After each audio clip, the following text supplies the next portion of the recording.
आतापर्यंत तालुक्याचा निकाल तो समोर आलाय, कसं बघताय याकडे? सुपडा सापच्या दिशेने वाटतं चालू असते पाहिजे. निश्चितच आपल्या माळशिरस तालुक्यामध्ये सकार मर्शीचा विचाराचा हा तालुका हा पहिल्यापासून राहिलेला आहे आणि त्यानंतरनं आदरणीय विजयदादांनी तालुक्याचं नेतृत्व केलं आणि त्यानंतरनं आदरणीय धैर्यशीलभाई खासदार या ठिकाणी जनतेनं माळशिरसच्या निवडून दिलं. उत्तमराव जानकर साहेबांना आमदार म्हणून निवडून दिलं आणि निश्चितच या तालुक्यामध्ये एक विकासाच्या दृष्टिकोनातून हा विचार हा केला जातो आणि विकास हा मूळ मुद्दा हा या निवडणुकीमध्ये राहिलेला आहे आणि त्यामुळं जनतेला माहिती आहे की सर्वसामान्य माणसांपर्यंत पोचण्याच्या दृष्टीनं किंवा सामान्य माणसाची काम करायची जी काय पूर्वीपासून आपल्या तालुक्यामध्ये जी प्रथा चालवलेली आहे ती निश्चितच हा मोहिते पाटील आणि जानकर गट हा करेल त्या दृष्टीनं आज हा कौल सगळा तालुक्यानं आमच्या नेतृत्वावरती दिलेला आहे.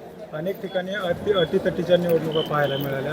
गुरसाळे गटात आपला पराभव झाला असला तरी जे कोणशिरस गटात आपला विजय झाला आहे. दहेगाव गटही गेलेला पाहायला मिळत आहे, कसं विश्लेषण? नाही, आता गुरसाळे गण किंवा दहेगाव गट जर विचार केला तर निश्चितच त्या गटामध्ये एक विरोधात वातावरण त्या ठिकाणी होतं आणि त्यामध्ये आम्हाला जनतेने स्वीकारलं नाही, त्यामुळं हा पराभव या ठिकाणी झालेला आहे. कुरसाळे गणातून जरी आपला पराभव झाला तरी विजय उमेदवार दत्तात्रय शेळके यांनी सांगितले की मी स्वतः माझे अर्जुनदादा एक मित्र आहेत, जवळचे मित्र आहेत आणि त्यांची माझे अतिशय घनिष्ठ मैत्री आहे.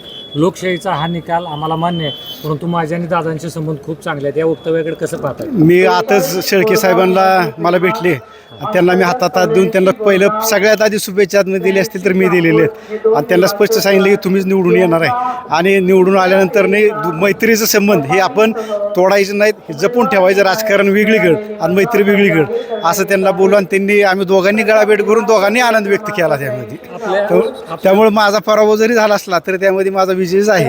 आपल्या सुविधे पत्नी वैष्णव वहिनी देखील यशवंतनगर गणातून विजय झालेला आहे. पुन्हा एकदा विजय झालेला, तर या विजयाकडे कसं पाहताय तुम्ही? निश्चितच यशवंतनगर पंचायत समिती गण जर बघितला आणि पूर्ण जिल्हा परिषद वेळापूर गण जर बघितला त्यामध्ये जानकर साहेबांचं वेळापूर गणामध्ये वर्चस्व पहिल्यापासून राहिलेलं आहे आणि यशवंतनगरमध्ये आमच्या कुटुंबाचं वर्चस्व त्या ठिकाणी राहिलेलं आहे आणि त्यामुळं आम्हाला त्या गणाच्या आणि गटाची आम्हाला खात्री होती की निश्चितच हे तिन्ही उमेदवार आमचे बहुमताने त्या ठिकाणी निवडून येणार. फक्त मताधिक्यच आम्हाला त्या ठिकाणी बघायचं होतं आणि चांगल्या मताधिक्याने निवडून आलेले आहेत. दादा, एक अजून एक कौटुंबिक प्रश्न विचारतो.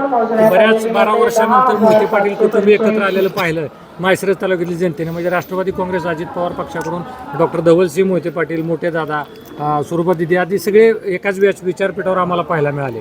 मग या निवडणुकीपुरता हा एकत्रीकरण असेल का भविष्यातील निवडणुका देखील अशाच पद्धतीने लढल्या जातील? नाही, आम्ही आपले सर्वांचे मार्गदर्शक, आपले सर्वांचे दैवत आदरणीय विजयदादांच्या छायाचित्राखाली आम्ही आलेलो आहे, काम केलेलं आहे आणि जर धवलदादा जर समजा त्याच्या मनामध्ये असेल तर कौटुंबिक एकत्र यायचं तर त्यात आनंद आहे आणि त्या तालुकासुद्धा त्या ठिकाणी त्या निर्णयाला स्वीकारेल आणि त्याचा आनंद व्यक्त करेल.